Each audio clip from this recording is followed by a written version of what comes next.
Hey, we are live here at the Golden Heartland channel, and I am super excited to be joined today by another amazing fiber folks.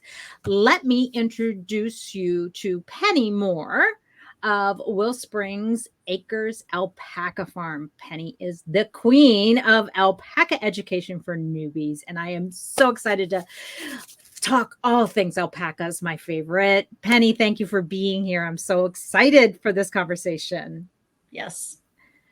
So, gotta ask first and foremost, why alpacas? How did you get into this whole crazy world of alpacas? Well, my parents looking to retire had me looking for some land in the country. Right? Found 80 acres in small town Sarcoxie, southwest Missouri, and they bought it. We lived on that for a year or so, and she wanted to be self-sustaining to a point and wondered what we were going to do with it. I had two younger sisters who had been seeing the very first commercials coming out about alpacas. So, how long ago was this? Was this back in the night? Like 2007 ish. Okay. Which doesn't sound like a long time ago until we I start know. running the numbers, and then yeah, it was. I know. It was a bit ago. Yes. And we thought, oh, alpacas? Great. Didn't even know what they were, what they did, what Right. you do with them. And so we went to a fiber festival and met Liz Mitchko and went to her farm and bought 4 fiber boys. Nice. Nice. So we, the farm was family. Mhm. And they ended up buying another 169 acres. Wow. That adjoins to the back part of the 80. Right. And my husband and I always raised the alpacas over here on the 169 acres. Sure. And we moved over here in 2009 to the property. And in 2020, I believe, and my husband and I bought the 169 acres and the alpaca business, and we now are sole owners. Awesome. And are able to do, go with it. Okay. So I love this. This happens to so many of us, right? I want to be in the country. Mm-hmm. Country means land. Land means livestock. Livestock. That's how we got into alpacas too. Yes. Right. Livestock meant land meant livestock. And what do I got to get? And let's try alpacas. Yes. And then you jump into this world of fiber and alpacas. And one of the things I love about what you do is because that's how you started, this is who you serve, right? You're not all about, let me do a bunch of different alpaca shows and that kind of stuff. That's not really what you guys do. No. Not that there's anything wrong with it. It's just not what you're called to do at this point. Right. So you're more about the fiber and stuff. Yes. So tell me, what's the best part of owning alpacas?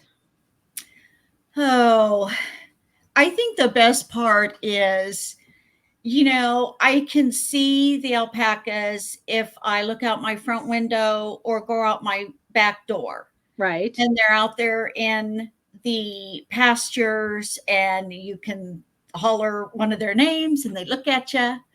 Right. Or you walk towards them, they come up to the fence. Or if I am out doing morning chores and I'm tired and, hurting or whatever, I get out there and it just brightens my day.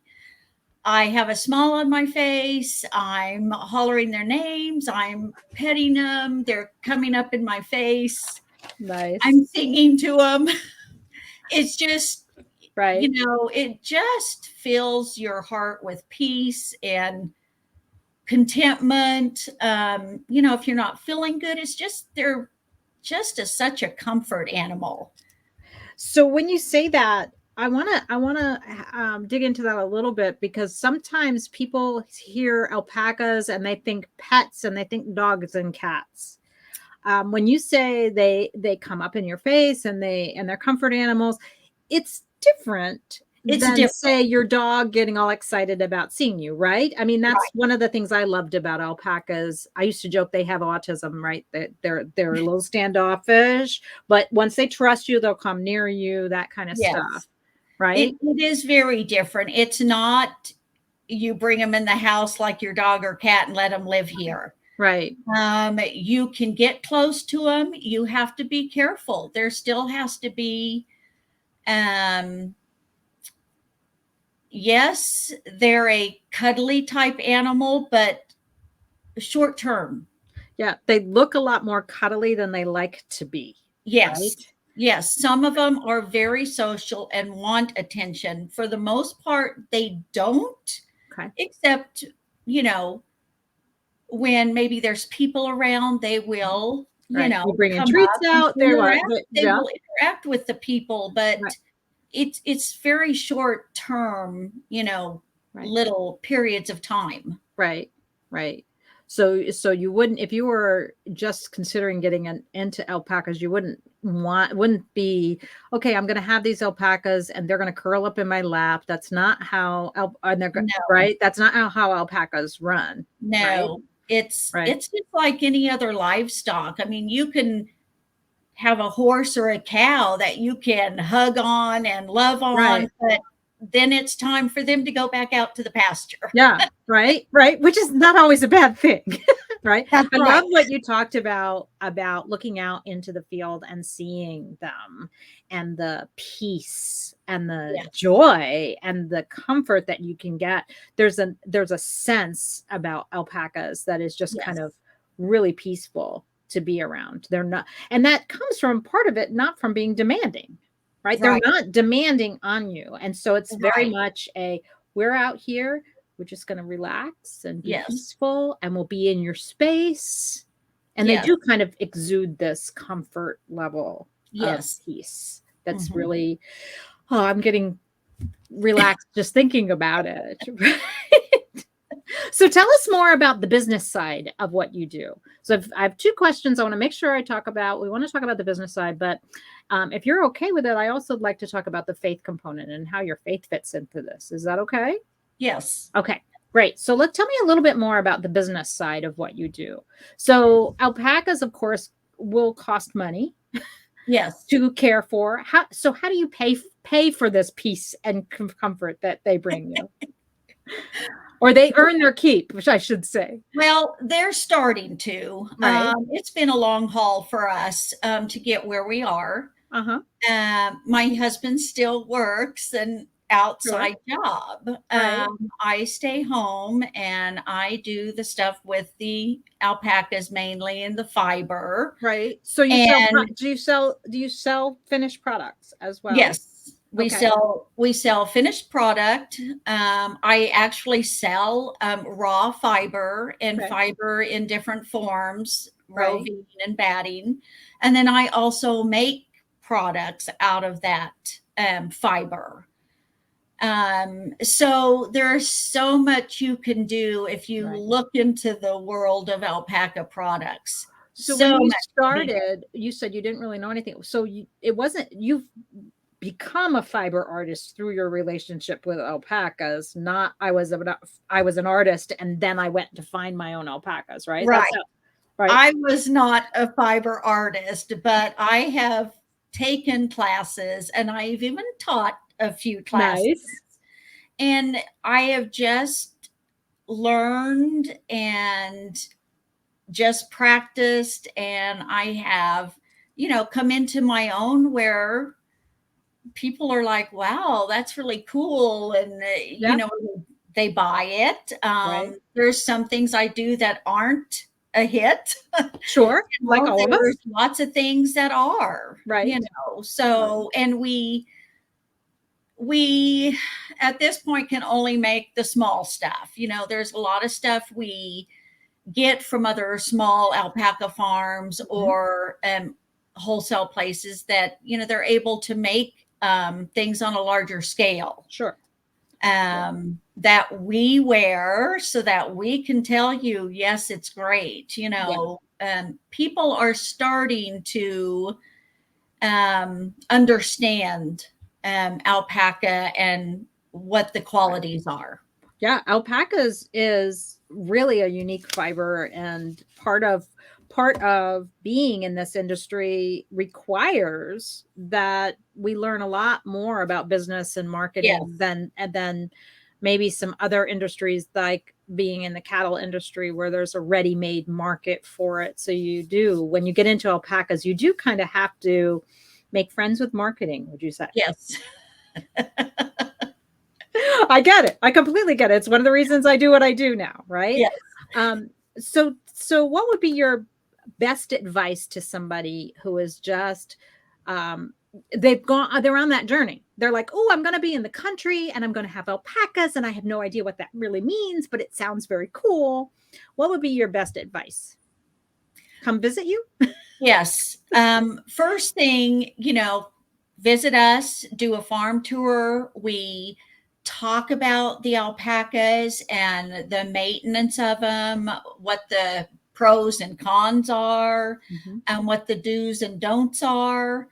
I tell people, and depending if they want to do fiber, if they want to have babies, there's a difference Right. expense wise.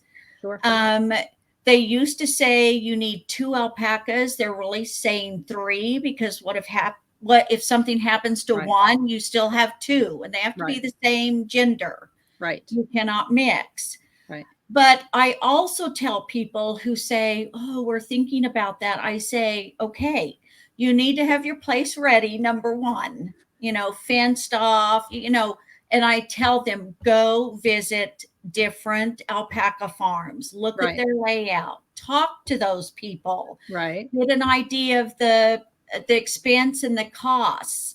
And I Mhm. also tell them to get on the internet, AOA, Mopaca, some of the other alpaca organizations.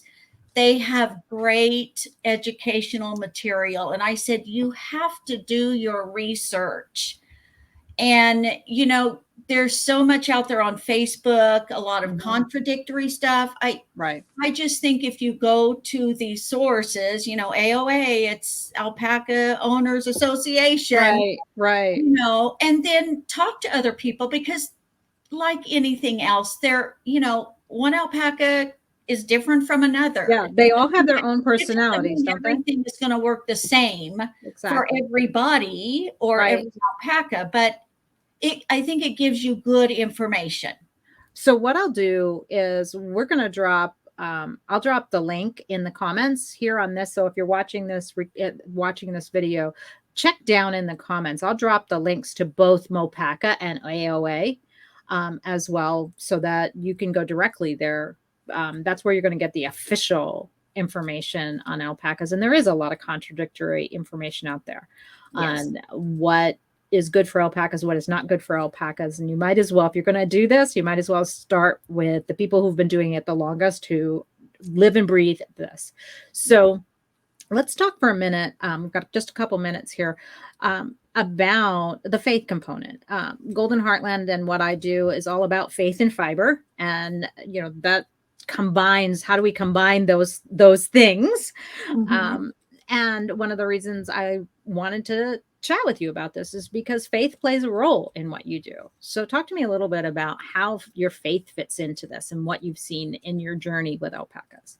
Well, I've been a Christian since I was young, Mhm.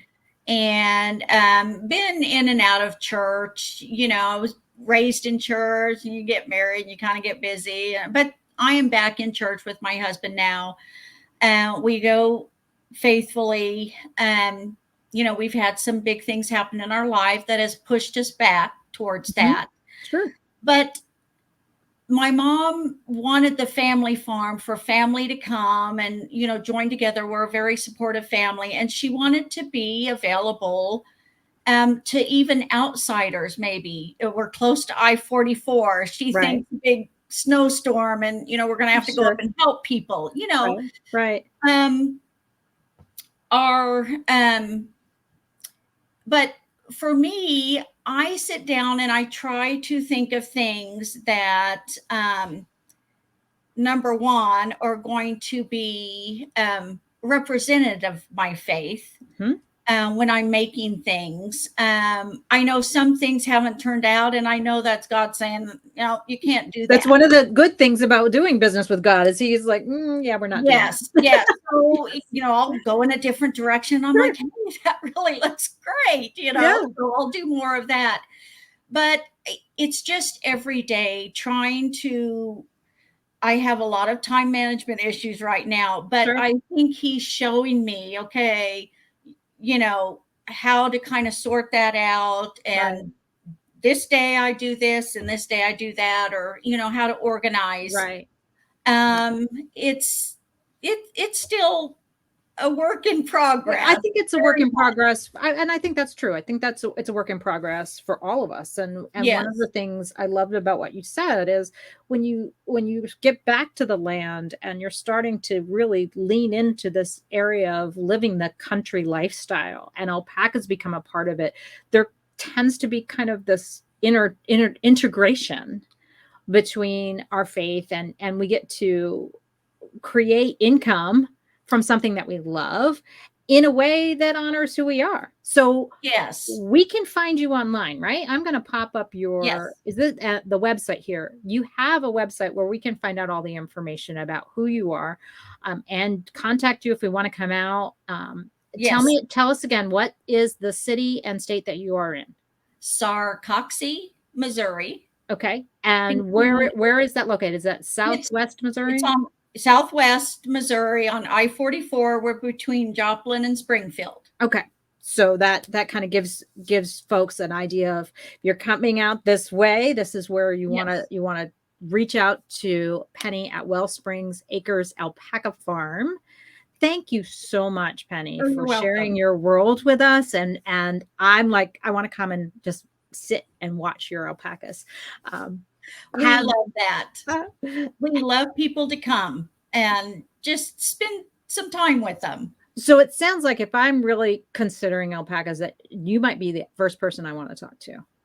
Is that you're gonna give me kind of a real day-to-day. This is what it's like to spend your life with alpacas, and you don't have to have a show pony. You can enjoy the alpacas and enjoy a lifestyle that allows you to actually make income at the same time. Yes. Awesome. All right, guys. So visit Penny at WellSpring Alpaca Farm and make sure that you subscribe to this channel for more fiber artists and more fiber folks. Thank you again, Penny. We'll talk to you soon. Uh-huh. Bye-bye.